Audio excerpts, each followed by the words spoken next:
holy shit, it's Jerry McGrath.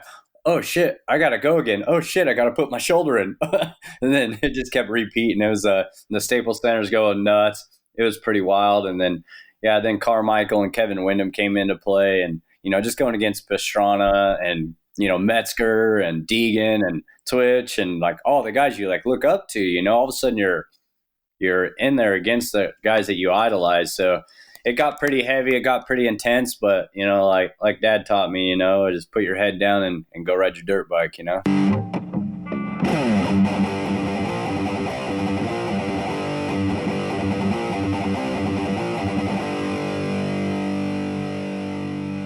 Welcome back for an all-new episode of the Riders Lounge podcast. I'm your host for this series, where we catch up with some interesting people in the world of motocross and action sports.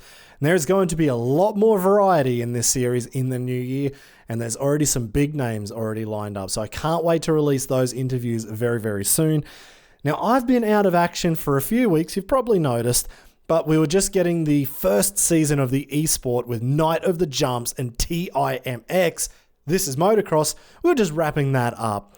And actually, my next guest was involved in the final episode where we crowned Matej Čezak from the Czech Republic as the champion, where he took home real cash for playing a video game, but also he won an invite to compete at Night of the Jumps at the World Championships or the new Freeride MX World Tour in 2021. If you haven't played it yet, download it from the iOS or Android app stores.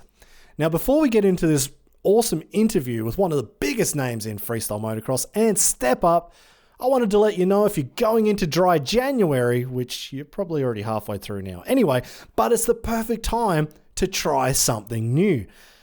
If you might have gone a little bit too big over the holiday season and you're trying to get fit or mentally back into working, which, well, it's a killer, I was thinking about the fact that we're supported by Roadhouse here with their alcohol-free range of beers in the Tannen Zephlers, so why not give it a crack?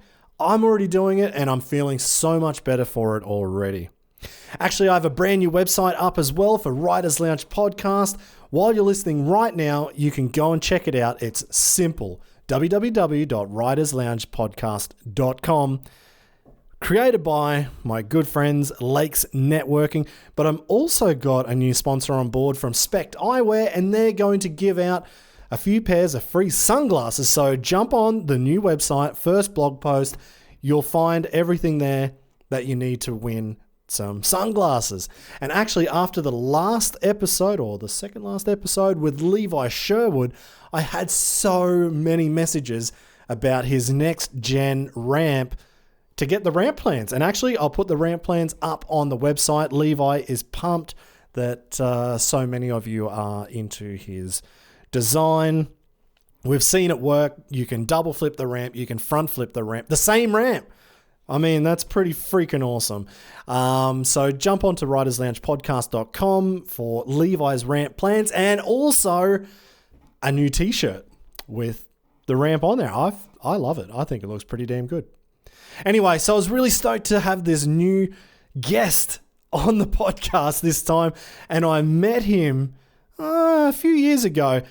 He's got more X Games medals than Wikipedia even gives him credit for, and that's a whole bunch. He's an all-around nice dude, legend of the sport, Matt Buyten. Now, we met each other in Germany, actually, of all places, when he was riding for Team USA at the Freestyle of Nations. We got pretty awesome on some German beers, and I became an even bigger fan of him back then. Fast forward to now, and he was actually a judge on this first season of the EFMX World Championship Series, and it was just so good to see him, really, saying exactly who he thought won that series of real freestyle riders playing a video game.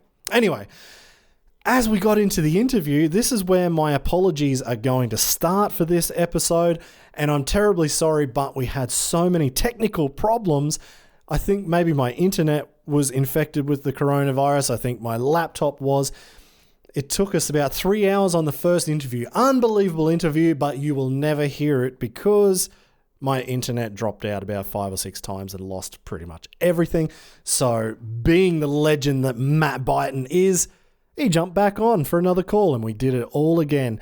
And then that's where the second technological problem came through and my USB port for the microphone, I don't know, fouled a spark plug, did a bottom end. I don't know what happened, but it was so distorted. I had Martin Zollner, actually from Dead Sailor Extreme, who's our video producer at Night of the Jumps. He listened to it. He tried to fix it.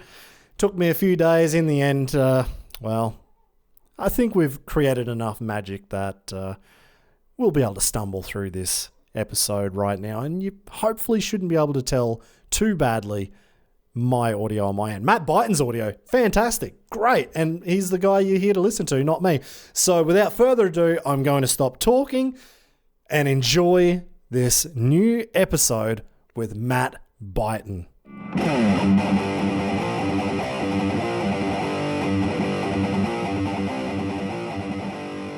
So what's happening now, mate? You've moved down to Texas. You've got a new house. How's it working out? Yeah, moving down to Texas was a good move. They got a ton of motocross tracks, way more than Southern California. And so, I loved it out there, missed some people and a couple of the tracks. But, man, I knew there was a big motocross scene in Texas. But, wow, it's pretty awesome. So found a bunch of tracks and a bunch of new friends to ride with and everything. So it's Texas is great. I picked up bass fishing and the new house is awesome. Sold my house in Nevada and upgraded us here in Texas and renting out the other house that we had bought here in Texas. So trying to get invested into a little bit of real estate. The next is kind of my next 20-year plan. So hopefully that'll go good. And then I can sell a couple of houses off and go golfing around the world. That would be absolutely ideal. Now, why did you actually move down there when you had such a good group of guys in Nevada? Yeah, I moved to Southern California first in 2012, and those guys had moved away. Miller had moved to Texas, and then Mason had moved to Las Vegas, and Brian Foster, he had moved down to Southern California and was working on the Deft Glove program with Nate Adams and those guys. So I was kind of a little bit bored, Derek Berlew had moved back to New Jersey, and Adam Jones was there and we would ride. But this kind of Kenny Bell had moved to Southern California too. And then I kind of trailed right after him. I just kind of wanted a change and there wasn't much snow. Like it'd be cold and the winters would suck. So I couldn't go snowboarding and then the dirt was dry. So I was like, screw this. And then every time I kept going to California, I didn't want to go back home. So I was like, well, listen to yourself. So I moved down there for a little while and had a bunch of fun. It was awesome meeting up with the wild man, Mr. Jimmy Fitzpatrick. He's a good time. Me and him have burned some stuff down. It was awesome. And then a lot of people have met him, so they know how he is. He's a good time. But Southern California was awesome. Met some new friends there and stuff, Ricky Yorks and my buddy Colin Yost. So had a lot of good friends there, enjoyed that. And I wanted to invest into another house before I was trying to retire from riding, which isn't going so well. And I ended up meeting Crystal and decided to pull the trigger and go ahead and move to Texas just to kind of just think of my future. There's a lot of job opportunity out here in the Dallas-Fort Worth area. So just trying to think more ahead, I didn't know exactly when I was going to retire, but I know it's closer than not. So I just want to start setting myself up by investing in another house and all that. So, so far it's been a good decision. And if I could give any advice to any younger rider coming up, try to set yourself up earlier. I didn't really plan on that. I was just more in the Motley Crue mode, travel and ride my dirt bike, which is magnificent, but definitely forgot a key factor there of setting myself up a little bit better. I think I could have done a better job of that. So that's one regret that I do have. But other than that, it was awesome. And yeah, there's definitely that balance, right? And I kind of set myself up before I got into freestyle, whereas it sounds like you're trying to, backpedal a little bit now. Do you find that there is that balance between going hard, having a good time, but actually getting set up as well? Like when freestyle started, it was like a punk rock way of life and just rowdy and, just the craziness and fun of it. And, that's that's the way I took it in, and that's the way I lived it. And I just wanted to carry on the tradition of the way that freestyle was made. Maybe it wasn't the right decision, but I had a hell of a good time. So I don't regret it. I mean, you can't take money to your grave, and I've lived. I mean, I've had a good time. Probably a little too much fun sometimes, but fuck it. You know what I mean? Like that's just that's Matt Buyten, and that's probably kind of hurt me with some sponsor stuff and maybe in my freestyle abilities a little bit. But you know what? I was just enjoying the moment and traveling the world and just meeting new people and just having fun and just I tore it up and I don't regret it at all. Um, Now, at a financial aspect, now yes, I probably could have did a little bit better, but you know what? Fuck it, I lived and had fun, so no, I don't. You know what I mean? Yeah, I'm hearing you. Basically, don't let a moment go by. Yeah, I took every moment in. Like I didn't let a moment slide by. Like I just, you know, I just didn't let any moment slide by. Any opportunity of awesomeness I could get my hands on, I took advantage of it, and I made sure I lifted it up. Especially kind of, just I was there when I like held Jim McNeil like as he kind of his last like 30 minutes of warmth. You know what I mean? So Yeah. I went home and I rode. I had to crawl into Ooh. the airplane. I was not in good shape, and then so that was like really tough. And then so after that, that put it in like a bit more perspective of that I really need to not let any moment slide by. I mean, so I mean it was Wow.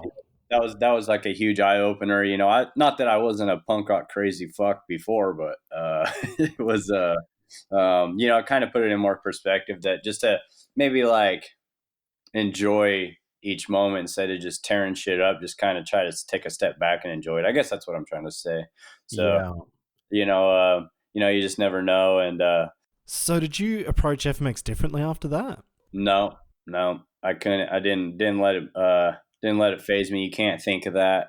We all know the risk. No, I went home and I woke up the next morning and I was like, I got to go jump my fucking dirt bike. So me and my Yeah. kid loaded up. We went out to Miller's place because he had a riding compound up there at the time, and I went and hit the ramps and ran through all my tricks and just you know. It's definitely tough to get on the bike, but you got to buck up and do it. You know what I mean? It's this ain't a powder puff sport. It's a man sport, and you got to we'll ride till we die for sure. And you gotta. It's just it's just the nature of the beast, unfortunately, and you Mm. can't let it like it'll humble you for sure when you see it that close in person. It's very it's very scary what we witnessed. It wasn't cool. It sucked. Like it was definitely hits home for sure because I flew to Phoenix. Jim got on the plane and we flew to Dallas. We rented a car together. Like I Yeah. know the last thing he ate was a ice cream sandwich and had a Dr. Pepper. That's the last thing he had in his belly. Like I know that much detail. And like our hotel room number was 101 at a Motel 6 from Yeah. across the street from Texas Motor Speedway. Like I know the details. Far So, out. but yeah, I mean, you gotta roll on, and I mean, I know what Jim would say, and we know what any one of us would say to the other riders. You gotta get back on that bike and ride. So I mean, I think we all have a weird brotherhood of an understanding of that. So Yeah.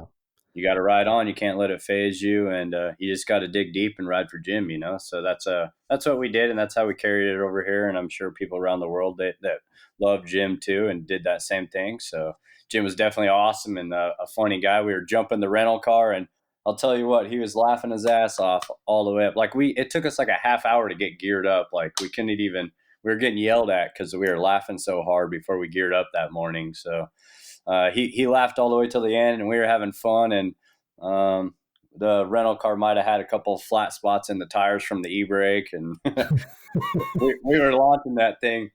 I had rented the car, right? I reserved it, and he's all.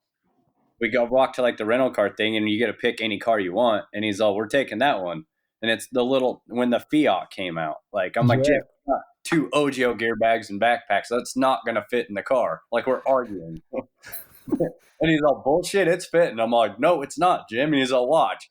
He starts shimmying seats and doing all that. And he starts elbow dropping gear bags, and we get the bags in there, and so we're crammed in there like two monkeys in a sardine can, and we end up like Yeah. just like jumping that rental car right away. Like we weren't even out of the airport, and there's this like pretty good sized speed bump, and we aired that thing. So yeah, no, we were, yeah, definitely a tough moment, but yeah, you got to ride on, like Jim would say. Yeah, exactly, man. I'm hearing you. Did it actually hit you later on then, like a week later, a month later, or a year later? Yeah, no, I mean it's just something you learn to live with. You don't really have a choice. It's just you can, it's pretty much speechless. Don't really got much to say. It's just you just got to ride and roll forward. I mean it's unfortunately the way the cookie crumbled that day. Well, to be honest, I didn't even expect we would get into Jim McNeil. I didn't know that story.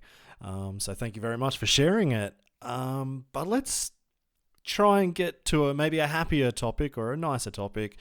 How did you even get into motorbikes to kickstart all of this off? Yeah, so when I was like 10 years old, the older kids in the neighborhood, they were getting into riding and like knew what Supercross was and motocross racing. And next thing I know, we were all having to everybody we'd grab all of our our hoses, and we'd string them from our buddy Donnie's house because he had the property behind him where it was good to build jumps. So Yeah. we'd string all of our hoses out there, and if you didn't do it, you'd be hanging on your fence by your underwear till you went and went and got it. We kind of the tougher kids broke us in for sure, made us tough. That's for sure, the older kids.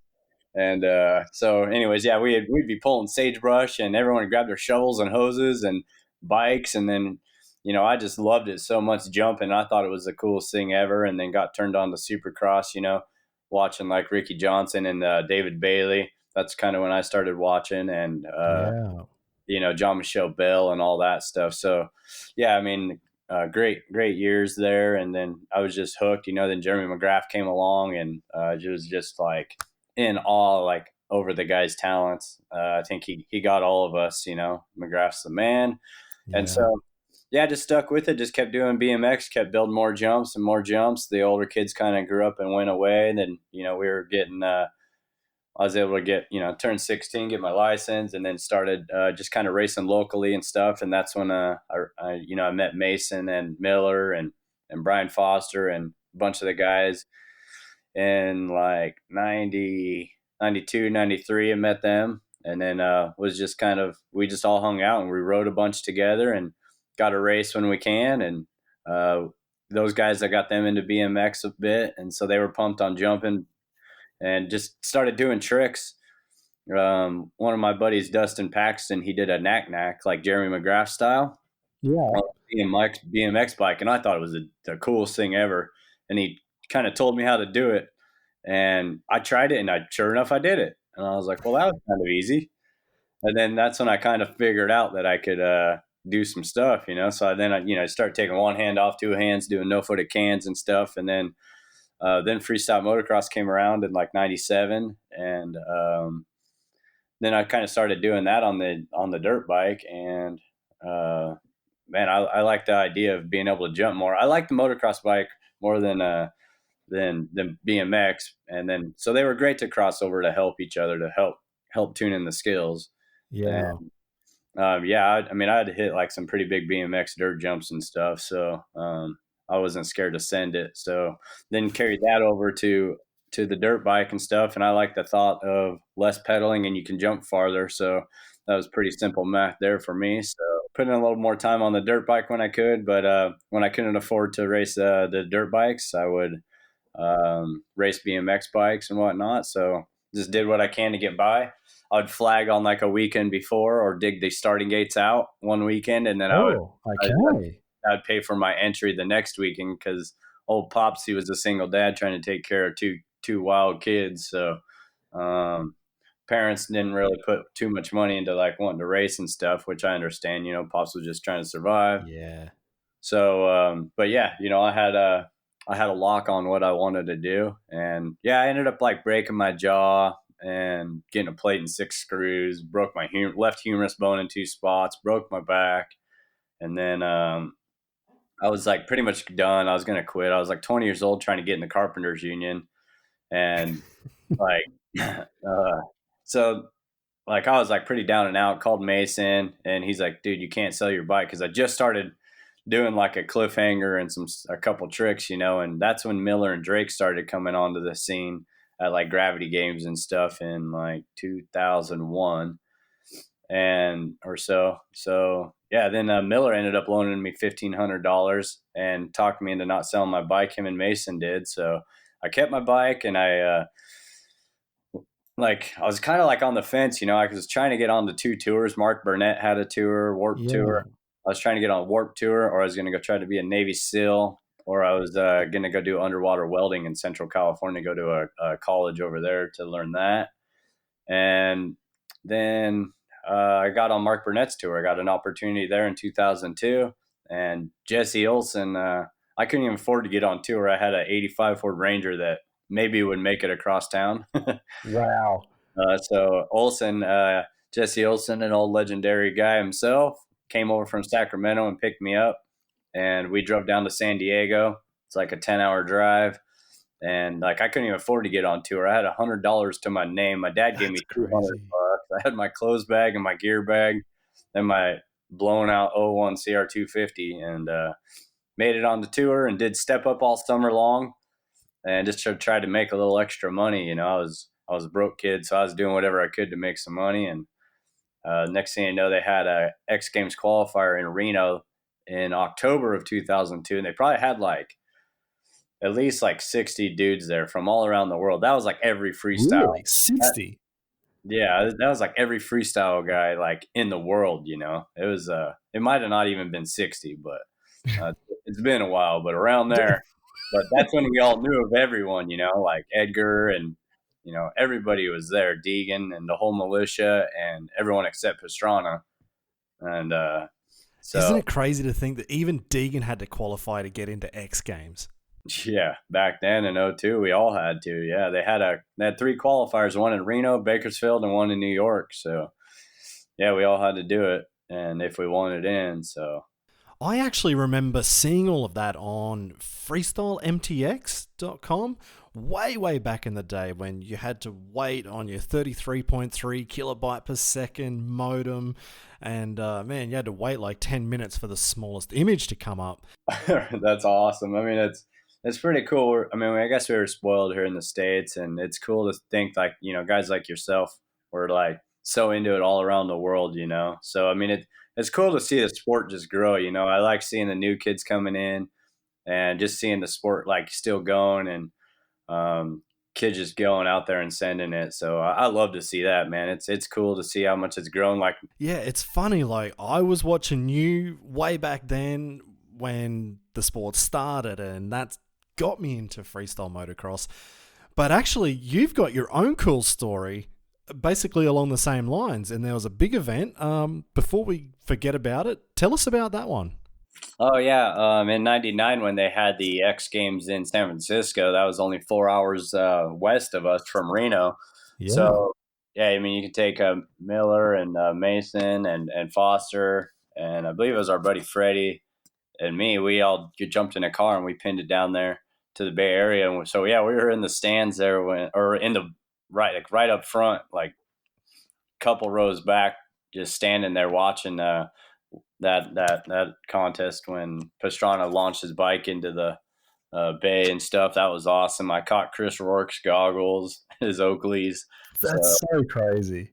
Yeah, I mean, you never know who's going to be in the stands, man. You can inspire anyone. So it's pretty cool to think like that. And next thing I know, like we all were hungry. We wanted it right there. We were just kind of finishing up racing, and went on to freestyle. I mean, even Mason, he ended up blowing both of his knees out, like from doing arena cross racing, and he was down and out. I loaned him $1,500 and kind of helped get him going. So, we like Miller loaned me $1,500 and got me out of the hole, and I loaned Mason $1,500, and $1,500 don't seem like much, but we laddered each other up with our talents and skills and pushed each other and kept each other's mind in it. And, loved the Nevada boys. That we definitely had a good time together traveling and having fun and going to all the events. NVHC, hey? That's where it's NVHC. at. Yeah, buddy. Yeah, it seems like everyone's hung it up. It's Berlou's still kind of going. Him and Adam Jones moved over from the East Coast and joined us in Nevada there. So, yeah, majority of the core Nevada guys are retired, and somehow my old ass is still jumping. So you've watched the 1999 X Games. You've then got into your own X Games event to ride. How the hell did that feel? Yeah, the way I got into the first X Games is we're tracking back to how they had the first qualifier in Reno. You had to qualify and make the top 20 to make the night show. And I did that. And then you had to get top 10 to do big air or step up. And I got 11th. And then, so I was in my van and halfway geared down, had half a beer down me. And X Games people came up to me and were, "Hey, can you ride step up?" And I was trying to be a good guy, even though I was a wild son bitch. I was like, I had some half a beer. They're like, "Can you ride them?" Oh, hell yeah. So I went out and went and did step up because I guess Deegan backed out of step up. So I ended up winning the damn thing. And that's what got me into X Games. If you won any of the qualifiers, you're automatically in X Games. So that was pretty awesome. And then, yeah, went to my first one, and Pastrana was in it, and I was like, "Oh shit!" And it was in the Staples Center, and I was like nervous. Any of these guys that listen to this that have been in the X Games for the first time, they know that feeling. It's like, "Oh shit, this is real." Once you're in the Staples Center, and it's all exciting, and then you get down there, and then it's a no shit moment. But Yeah. I just that's what I think carried me on through all the years, is to handle the pressure. One day I was at a race, and my dad, I was like all intimidated. There was like a couple of like kids, and they were like, little factory Kawasaki kids and Suzuki. And I was all scared and telling my dad, all nervous, intimidated. And my dad's like, "Screw them. They put on pants the same way you do. Go out there and kick their ass." So Exactly. ever since then, I didn't let myself get intimidated by anyone, and I just buckled down, put my head down the road, and ended up winning that too. So in '03, so Yeah, that's exactly right. Like, just get out there and do your own thing. But actually, I was thinking about X Games. I never rode it, but I was there in 2012 with Clinton Moore when he went for the 720, the TP role in Best Trick. And it was that one where he got smacked in the back when his bike was revving out after he had that crash, and the guy picked it up and it just hit him. But yeah, it's just thinking about like being inside the Staples Center and that feeling. Like, it's just, you get goosebumps looking at it. yeah, it's pretty gnarly. And then yeah, in 2012, that's when Renner and I went up to 47 feet. Like I cleared 46.6, and then Renner got me, and I hit out on 47, and Renner cleared 47 feet. So I don't know if anybody will ever beat that one. But Jerry McNeil goes pretty good, and Corey Creed. Yeah, those guys are going big now. But before we get into the secrets of Step Up, looking into the research actually for you and X Games, looks like the research is a little bit wrong. You've actually got more medals than what Wikipedia is saying, right? Yeah, I got 12. I don't really know how they count it. They had a Navy Moto World X Games, and that's when I had won that one too, with Renner and Carmichael in that. I believe Clowers as well. Maybe Twitch was the other one. Yeah. And then that's when they first started doing the World X Games. They had one in Mexico City and Brazil X Games, and ended up winning those ones too. And they said those didn't qualify as X Games medals, but it's an X Games event. And then a couple years later, they start doing more of the World X Games, and then all of a sudden, those people are X Games gold medalists. So I don't know why I'm not, but yeah, you take it as it is. It's just something to chuckle about now. It's whatever. But so yeah, Yeah. technically 12 medals, and then should probably have a few more because they were only giving out gold on on Step Up, but then on TV they would promote that you got a silver and a bronze, and that never made sense to me. I'm like, well, if you're only giving out gold, then only say you're giving out gold. Don't tell people on TV that you gave a silver and bronze, because then people ask us about it, and I'm like, no, I didn't get a medal. They're like, well, it said on TV. So I ended up talking to Tim Reed and stuff, and ended up getting the guys medals. I argued that for some years, and then getting silver and bronze medals for everyone. So technically, I should probably have about 3 or 4 more, but they didn't give them out. And I just heard that they stopped doing it again, and that they're only giving out gold again. So it's unfortunate that it's like that. I mean, in my opinion, that they got the money, and I mean, I think they need to give medals out, bronze and silver as well. Yeah, because I don't have a penny of any of that money anymore. You do it. But I got the medals on my wall that are like, just, I mean, they don't mean anything to anyone, but they're cool for me. You know what I mean? Just, Yeah. You take the risk and you'd like a little reward. And then, I mean, or you could just be like Dustin Miller. He'd go win a contest and then give his trophy away to the crowd. That was awesome. It's so crazy, actually. But looking at X Games, at your results there, you have won the gold medal in Step Up in, 2003, 2006, 2010, and 2011. You've ridden against the biggest, the best riders ever on a motocross bike. Ronnie Renner, Tommy Clowers, Ricky Carmichael, Jeremy McGrath. Man. Yeah, I mean, bottom line, I mean, I came up like any other kid, like idolizing these guys, and the next thing I know, I'm battling against them. Like 2004 was insane because they put McGrath in there, and then it came down to just him and I for the win, and my shoulder's dislocating. I put it back in once in practice, once and twice in the contest, and man, I had so much damn tape around my shoulder trying to keep the thing in. And I would just land, just flexing my arm like as hard as I could, and the thing would still come out. And then, but so I'm like sitting there, I'm like, oh man, his bike is awesome. Like just checking out his bike, like, and then I'm like, holy shit, it's Jeremy McGrath. Oh shit, I gotta go again. Oh shit, I gotta put my shoulder in. And then it just kept repeating. It was the Staples Center's going nuts. It was pretty wild. And then then Carmichael and Kevin Windham came into play, and just going against Pastrana and Metzger and Deegan and Twitch and like all the guys you like look up to. All of a sudden you're in there against the guys that you idolize. So it got pretty heavy. It got pretty intense, but like Dad taught me, just put your head down and go ride your dirt bike, So that's what I did. That was my mindset always, and that's how I survived it. I wouldn't like focus on any of the pressure. All I care about is clearing the bar. I wouldn't give a hell what camera's in front of my face or where I'm at. You can't think of none of that. I would just put my head down, focus, and ride. And all I cared about was clearing the bar and getting a good start. And that's where I didn't let anything phase me. You gotta stay focused, and that's how I was able to get through all that. So who then was like your toughest competitor in Step Up? Yeah, I mean, obviously Tommy Clowers was strong in the first few years, and then Renner and we had quite the rivalry. Renner was probably my number one nemesis, and then I mean Carmichael was untouchable. I mean, our bike sounded like PW50s compared to his bike. Like his bike sounded so gnarly. I call it down in the hole. So like that's kind of like right there at the Step Up lip. You can't really hear it until you're like.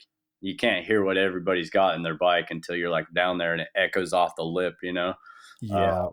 So like that's why I called it always just down in the hole, but so yeah, I mean Carmichael's bike, just the grunt power that thing, the roar that thing had, that thing just was, I was like, holy shit, this guy's gonna kill himself. Like he would go so high, like we wouldn't even stand a chance in practice. I was like, oh shit.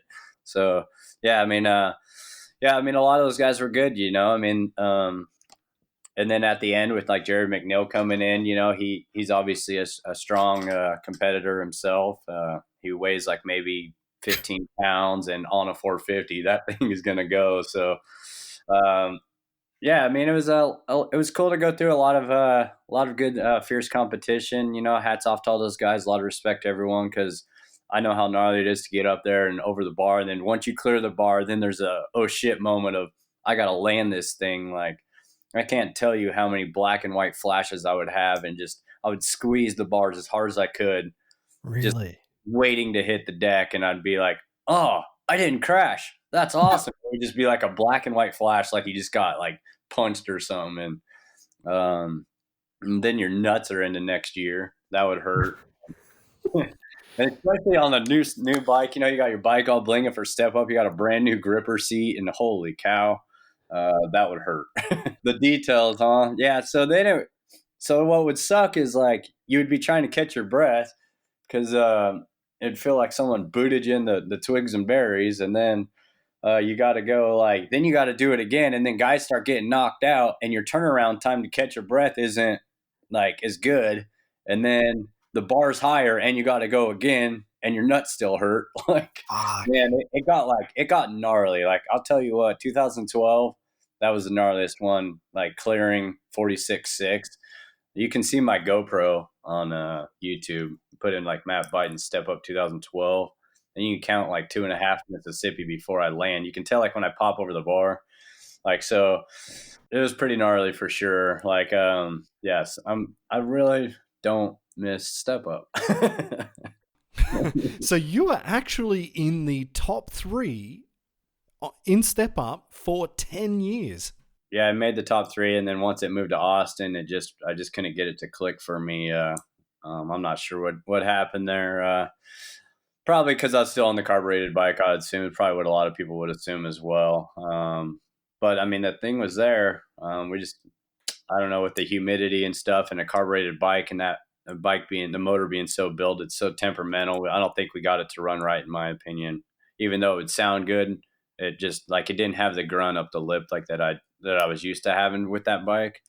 Yeah. So I don't know, with the humidity, I think kind of hurt the carburetor in that area. That's where the fuel injected bikes had a better advantage for sure. So yep, unfortunately, I did not do good in Austin, and that was the end of the run. But 13 years in Step Up for, just coming in, not even thinking you'd ever ride X Games is pretty awesome to me. So I definitely had some fun. I don't miss Step Up, but I miss being in those heated battles. I'm a competitor, and that's one thing that I heavily do miss is just having the Staples Center roaring. And, if you're on a basketball team like Kobe Bryant, you got the whole team to stare at. But, when it's only you on the bike and the whole Staples Center staring at you, it's pretty heavy. And I just miss the whole vibe of how fun X Games was and all that stuff. So it's all good, though. At least I got to experience it and had a good time. So you weren't just there for Step Up. You rode freestyle. You've done best trick. You got an 11th there. I didn't even think they had more than 6 or 8 riders at X Games anymore. And you also did pretty damn well at Speed and Style. Yeah, it was fun to get into that. I qualified for the freestyle in 2003 also, so I was able to ride, I think it was Step Up on Friday. Maybe Step Up was Thursday. Freestyle was Friday, so that was awesome rolling into the LA Coliseum, where there's like 60,000 fans, and that's where Deegan and Pastrana did that 360, and just the high of being on getting my first gold, and then like Cliff Campbell, Mason's mechanic, he was my mechanic at the time, and he tuned in my bike for Step Up and had that thing ripping, and then he transferred it over, changed a few things, and got it ready for freestyle. And then, that was just like an all-time high. Like I probably had the biggest smile I've ever had in my life rolling in right there at the LA Coliseum, and just, it was sick. Just a little step down and then the double. It was like the sickest feeling right there. Just the lights going off, rolling in, man, that was like awesome. So such a big stadium. That would have been huge. It was legit. And, I didn't qualify for Big Air, and I had my own Big Air contest at the bar later that night, me and my buddy, and we ended up like scaling the hotel, the X Games hotel building on the zig, like on the outside of a building, they'll have like the zigzag ladders up the old school buildings. Figueroa is like a classic hotel downtown LA next to the Staples Center. And so, yeah, we were, I was done for the weekend, so I went out and had some fun, you know what I mean? And the next morning I get a call from X Games, and they're like, yeah, half the field is ate shit. We're going to need you to ride. And I'm like, well, still a little fuzzy, I would say. And they're like, you just got to jump the ramp twice. I'm like, I got that shit. So I went in there, and so that's how I got into big air. Everybody running out of talent, eating the ground. So yeah, I ended up doing just a little whip no hander and a stripper, and made $1,000. So that was a nice cap on the weekend. So I had a lot of fun. Might have had one eye open when I went off the ramp, but it was okay. I made it. Well, it's actually quite funny. Before we leave the X Games talk, how did you even get into Step Up? Like, it started out as a bit of a joke, right? Yeah, I mean, it was. Yeah, I mean, Mason and I were messing around when X Games came around, and then they were doing Step Up, and Tommy Clowers was the champ, and Mason and I would be messing around in a sand pit up in Nevada, and we'd hit it just like a steep dirt pile, and we'd trying to act like Tommy Clowers, like we're clearing the bar. So Mason and I were used to just mess around and play around with it, you know what I mean? So it's kind of funny that that's how it turned into. And I never did Step Up after that, and then until I went on the tour with Burnett, a few years later, and then next thing I was in X Games with it. So kind of just did it because I was broke and needed to make some money, but it found out all right. Well, it turned out absolutely perfectly for you, so well done for that. Now, one thing I was actually thinking of, and I do know, I guess, half of the story, but tell us about this big old scar on your face. Oh yeah, that beauty. That's stupid. That's that one ruffles my feathers, but shit happens. They didn't make that bumper sticker for no reason. Yeah, So that's it. yeah, we were doing a show down in Alabama, and we had practiced, and Bartram had just bought this ratchet ass ramp from this guy in Florida, and it had an astroturf where you would land on the center of the landing. It was all astroturf, and Anthony Murray and we had practiced, and it all bunched up. All the astroturf had slid down and bunched up at the bottom. So where you would normally jump the ramp where the airbag would go, it was like a 8 foot tall door by say 6 foot wide, like kind of a bay door that was like had on a winch cable from the top, and Yeah. it would go down, and that's how you could like load stuff in it, and then on the winch cable it'd go back up.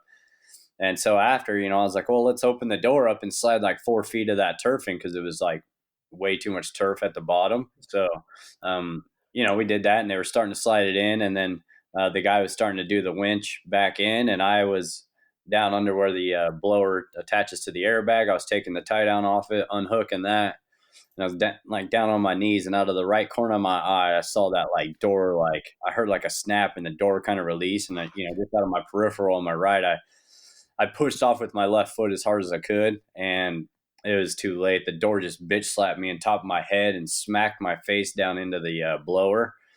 But I think if I didn't have that momentum pushing off from my left foot, it would have just smashed me directly down, and who knows what could have happened there.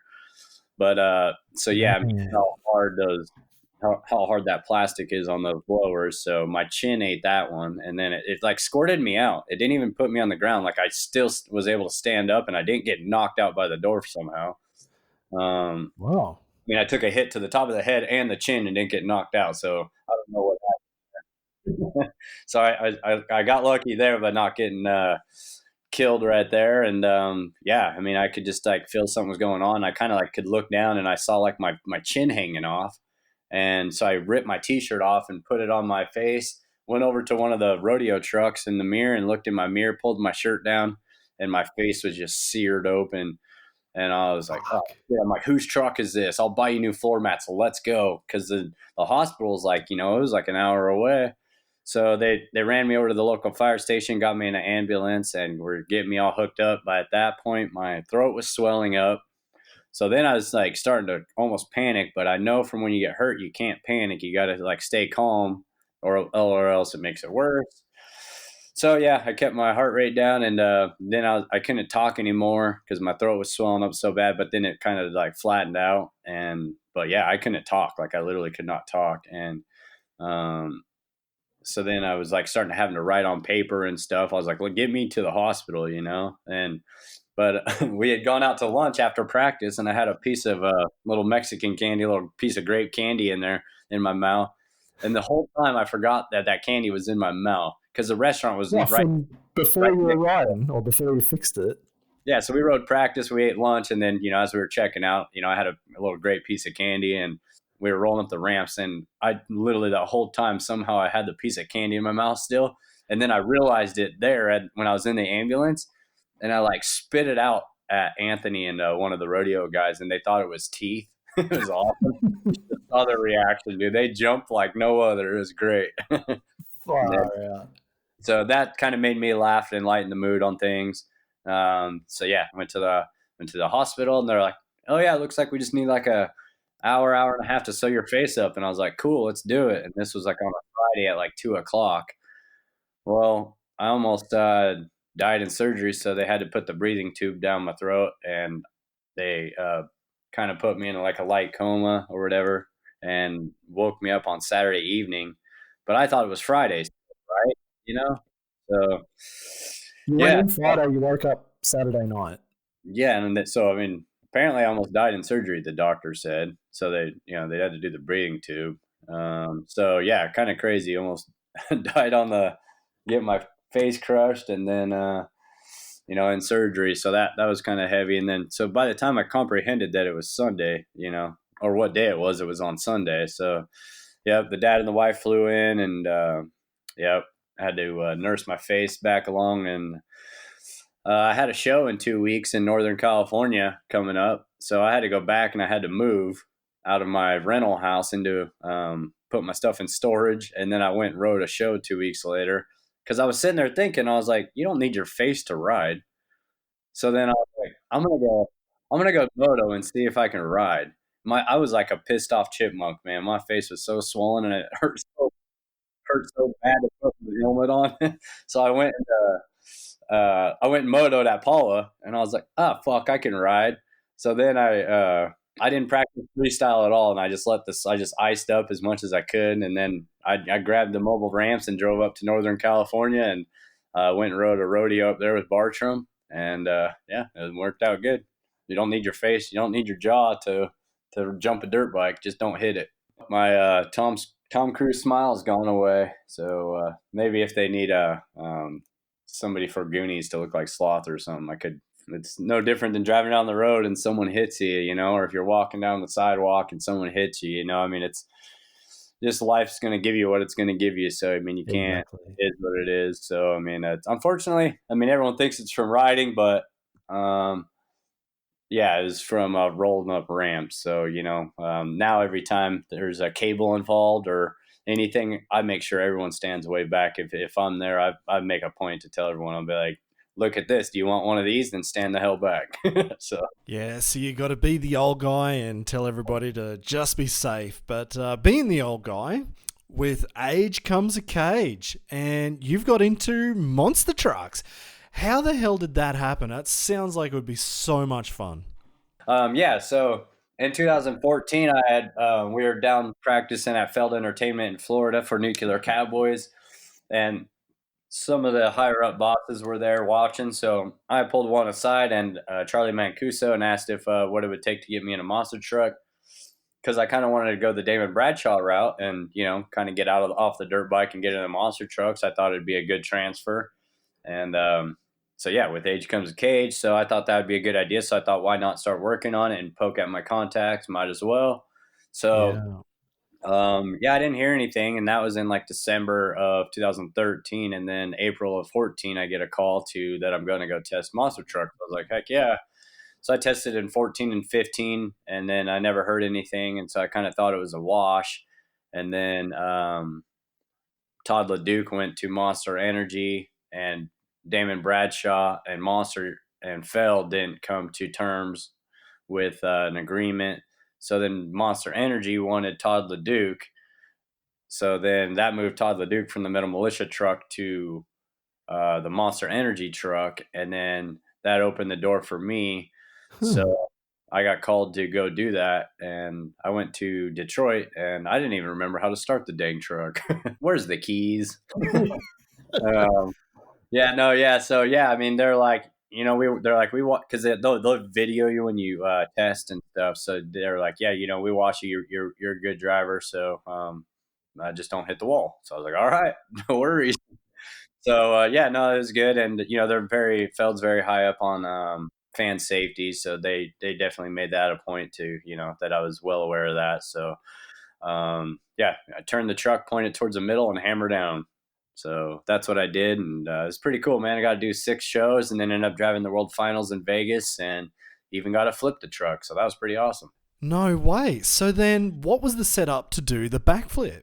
They had a shipping container, like under the big billboard sign on the north end of the stadium. So yeah, they do like a big row of shipping containers, and I was doing my run, and the truck just kind of spit out and squared up at the shipping containers. I was like, well, looks like we're doing this right now, and I've never done it before, so I just hammered down and landed it. So somehow I stuck the first one, and it's I put my finals run on the reel on my X Games, so you can check it out there. So yeah, it's pretty Nice. awesome. So On yeah, Insta? yeah, go to the Insta, go to my reel, and you can see my freestyle run on there. So yeah, it was pretty awesome, man. It was another very huge legendary experience. Like it gave me that feeling when got to roll into the LA Coliseum, and then those two stand out huge in my life. To be able to drive the World Finals for Monster Jam and the Metal Militia truck, that was rad. Just rolling in there with all those trucks and just all the horsepower and all the fans, and just being able to flip the truck and go big. It was just an amazing feeling for sure. Yeah, I've done monster truck shows in Australia, but that's only baby stuff compared to what you've done with Feld there in America. You're just jumping so damn big. But with freestyle in monster trucks, is it kind of like freestyle motocross on the dirt, where nobody actually really knows, unless you're a true core fan of FMX, what the most tech tricks are, what's the most gnarly, what's going to get you the biggest points? In freestyle in monster trucks, like, what do you have to do to win this sort of thing? Yeah, I mean, freestyle, it's a lot more thought out and planned. Where you're like, okay, I know I can do this trick. This trick feels good off that ramp, and then this one should be followed up by that one. It's a lot more thought out, and I started to do that with my freestyle runs in my the monster truck. And then I started talking to a couple of the people or a couple of the other drivers, and they're like, no, we just plan the first, they would say 2 or 3 hits and hope they even get that far. And then the truck just kind of bounces wherever, turn, point, shoot, don't hit the wall, rotate that truck and get it back towards the center of the stadium and send it back. So, I mean, you kind of learn to kind of just freelance it, and it's literally freestyle and just kind of let it rip. The truck, I mean, it just depends on what wheel it lands first, on what way it's going to shoot the truck, how hard it lands. And I mean, it'll spit out any which way. So you just got to kind of just manage it and wing it. And it's like a mosh pit in there. It's pretty rowdy, no matter how strapped down you are. So your hands are blowing off the wheel and shit. And you're trying to, your hands are flying off. You're trying to grab the wheel and then control those big tires and stuff. It gets pretty intense and stuff. Those dudes that like Ryan Anderson and, couple of those top drivers, man, they're really talented after getting a chance to drive those things. But yeah, and to as far as like judging wise, you really want to kind of get some big wow factors in there. You want to like wow the crowd as big as you can. Obviously, that people like to see the truck go big, or if you cartwheel the truck, get it back on its wheels somehow. You can turn the rear steer or hit the just hammer the throttle and try to get it to spit back up on its wheels. And then, they like to see the body flying off and then sending it again and then flip it. And you want to do like a good donut and, do a good wheelie. And so you just kind of need a touch of variety on everything. And, that's kind of how it's judged in the freestyle, the monster trucks. Right. So then you're just pinning it, you're sending it, and everything's working out well. What happens if something goes wrong? Because you're in a big monster truck and there's a crowd not too far away from you, right? Yeah, it's there's some some pucker moments for sure. A lot of times they'll do a shipping container, a couple feet, like 3 to 5 feet, like inland, so they'll hit the shipping container, not the wall. So they protect the stadiums the best they can, but I mean, it is a monster truck, and they've seen everything, and a wheel can come off, and that thing stops when it wants to stop. So I mean, who knows which way those things can bounce? But they got cables on the hubs and got it all like strapped down to avoid that. So they got the trucks like really good and safe now. Pretty much for the most part, but anything can happen still. So how do you feel then when you're doing it? It must feel freaking awesome, right? Just to do it. But also, I just wanted to know, like, how's your body feeling? Is your back killing you? Are you in pain doing it? Because you're getting smashed around. There's some big jumps and some big landings.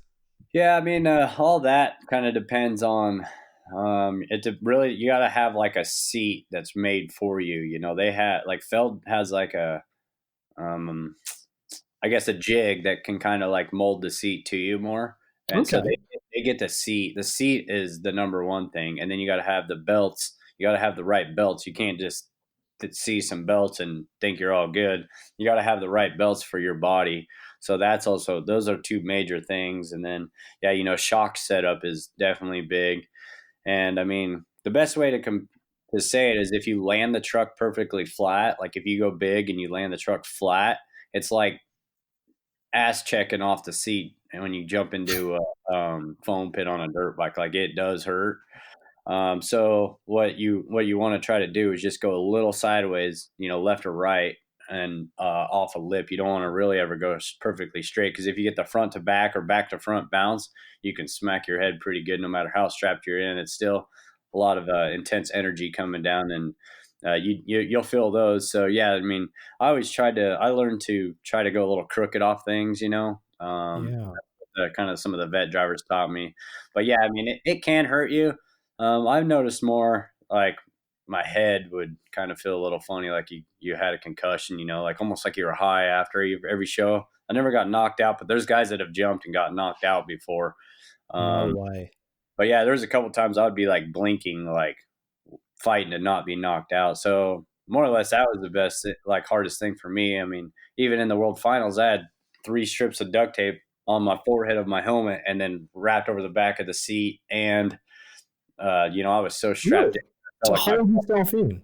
to hold my head back. So, because I knew I was going to go bigger than I had, because I kind of got the green light to go bigger. And yeah, I had the belts were tightened down so bad, like it felt like my pelvis was going to snap. I could barely breathe, and still was like hitting my head pretty good. So it's definitely, they're rowdy for sure. I didn't really notice too much of my back, just as long as I didn't land the truck flat, because that'll like ass check you pretty good. But I mean, it would have to depend on how good his belts were and everything in the seat, if it really fit him. But and yeah, and then shock setup is huge.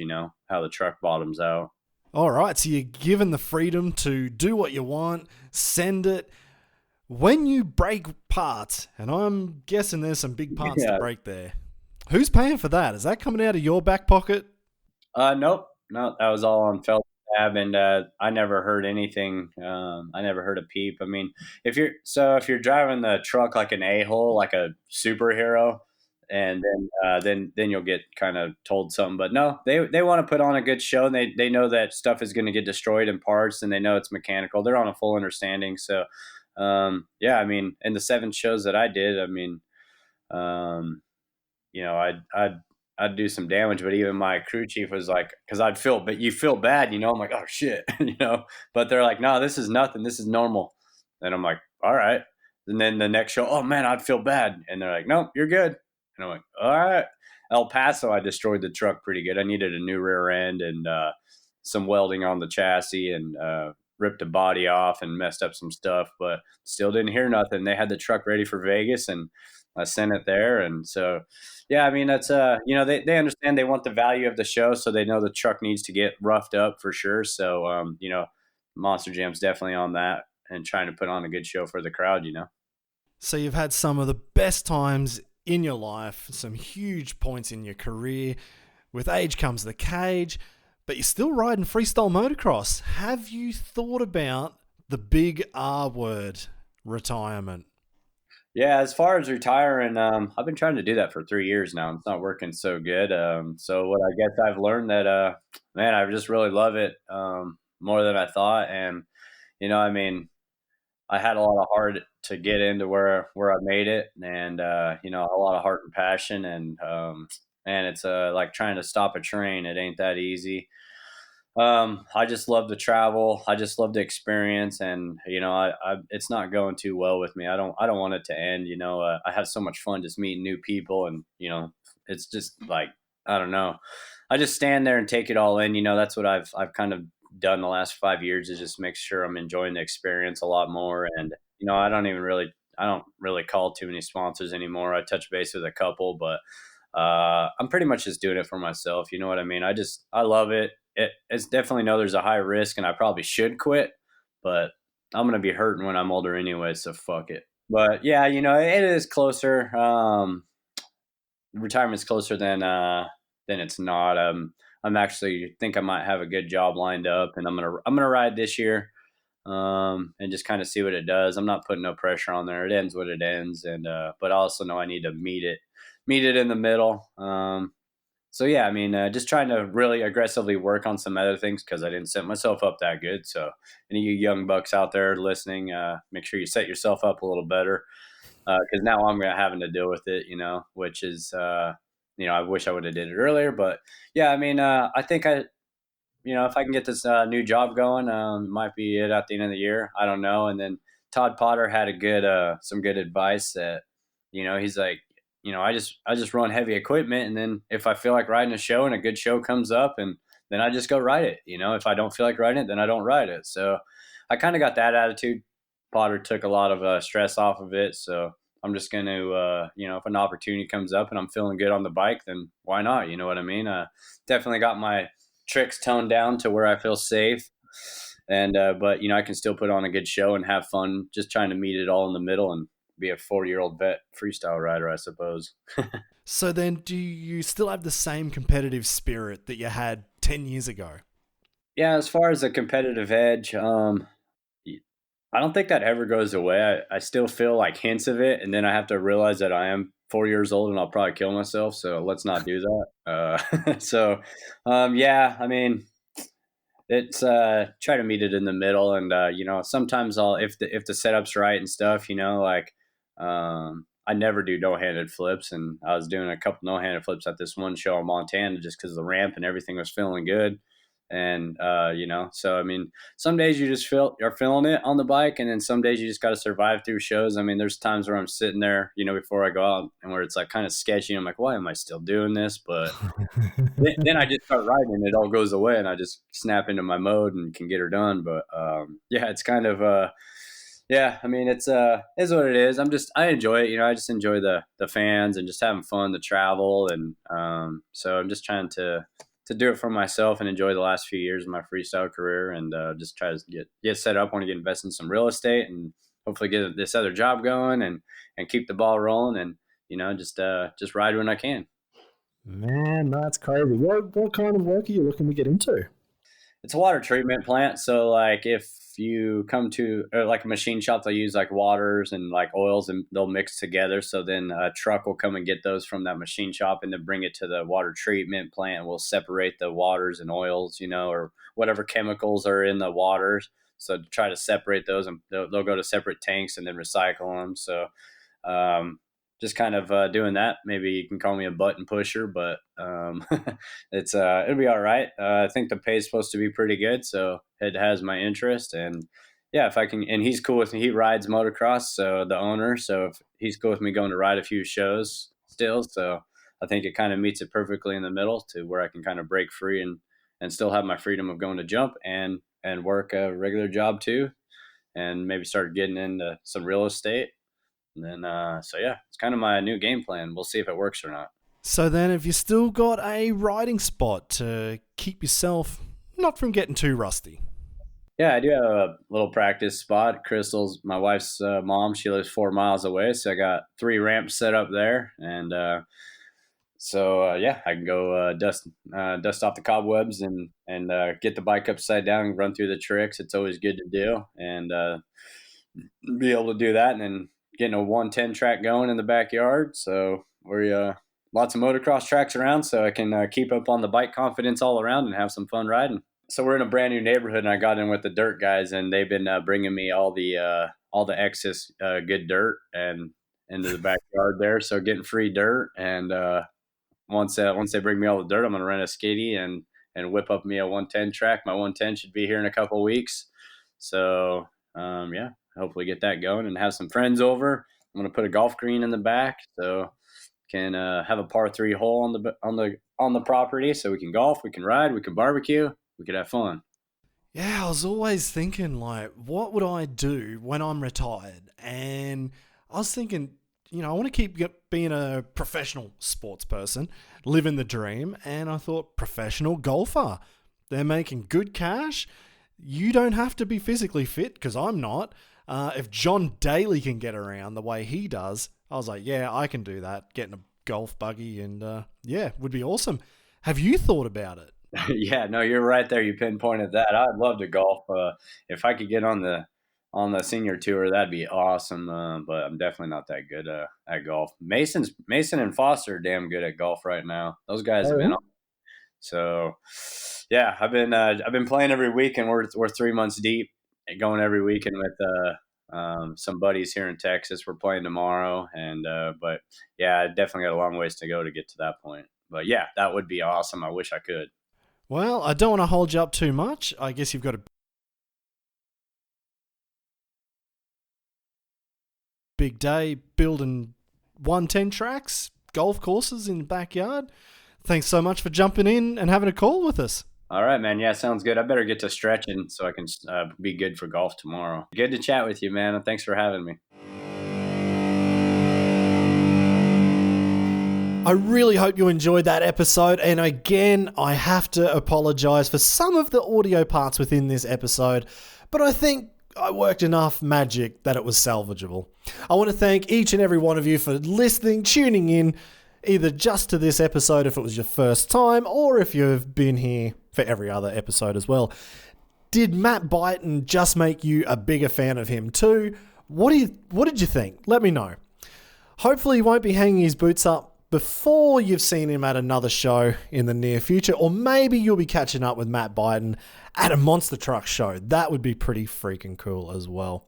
I want to thank the great people at Rothouse Brewery for creating the best cure for dry January that I've ever seen. The alcohol-free version of their Tannenzäpfler beers taste exactly the same as the real deal, but I'm able to not feel guilty as I'm trying to get over a big holiday season of eating way too much. But that's what happens at this time of year, right? Actually, to be honest, I don't feel guilty at all. I just like drinking the alcohol-free version of the Tannenzäpfler beers. So check the link in the show description on how you can get a box of the Tannenzäpfler alcohol-free beers as well. And you can also try out Dry January with that. Also, don't forget, if you want to grab some free Spect eyewear sunglasses, check out the all-new Riders Lounge podcast website. It's simple, www.ridersloungepodcast.com.